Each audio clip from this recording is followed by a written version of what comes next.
Did you know how good Mahomes was? You got a good story when you were there that you knew that, okay, he is the guy, potentially? Yeah, I think a couple things. One, there was never, it's hard when you're a backup quarterback and you're on the scout team.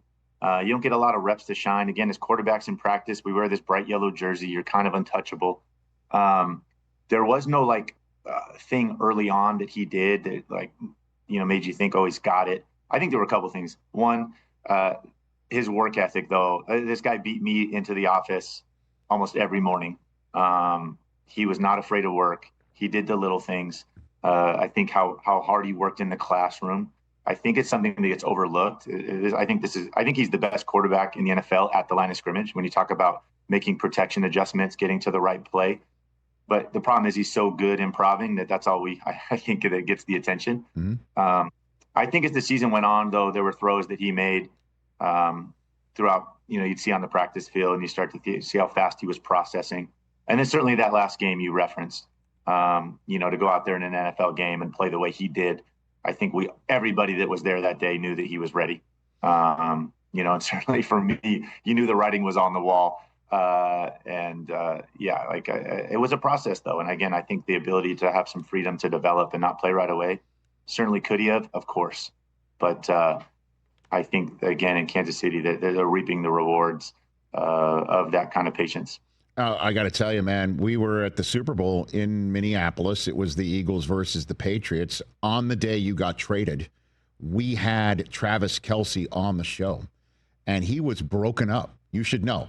He was totally broken up because you were his guy, and he was your guy, and he said he can't think of a time where, it's not Kelce and Alex Smith, and obviously looking back now, it's clearly something that we know he and Mahomes are locked at the hip, but he was busted up because you got traded, Alex.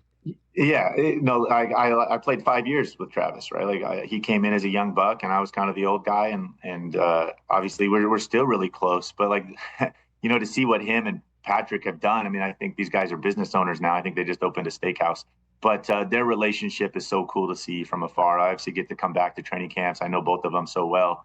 To see these guys are like stepbrothers off the field, and they are so incredibly close. They give each other such direct feedback all the time. And then it's obviously, I think, historic what they've done on the field. So incredibly cool. Obviously, Kelce's just an amazing human being. As is Patrick. And so I think, for you to share that, I didn't know that, but he's such an amazing guy. He pours his heart and soul into everything. And again, that's cool to know. But obviously, I think for me, it's special to see what those two have done. And again, their relationship and the human beings that they are, on top of obviously just being pretty good at football. Still tight with Kelce, as in tickets to Taylor Swift concerts for you and the family type of type, Alex? I haven't hit him up on that, nor do I ever expect to. He's got enough people, I'm sure, bringing that up to him. I don't know. It's I don't know. We found out, I think, the only person we've actually located who's done that sort of thing was Greg Olson, and Kittle let that one out of the bag when he was on this program. So, okay, so we cross you off that list. You're not going to do that. You could just get it yourself. It's basically what you're saying, Alex, right? Yeah, I listen. These are special relationships, and to go ask for a handout from his girlfriend, it's not my thing. That's right, Alex Smith. You are above board, man. Catch the Rich Eisen Show live weekdays from 12 to 3 p.m. Eastern on Roku Sports Channel in the U.S.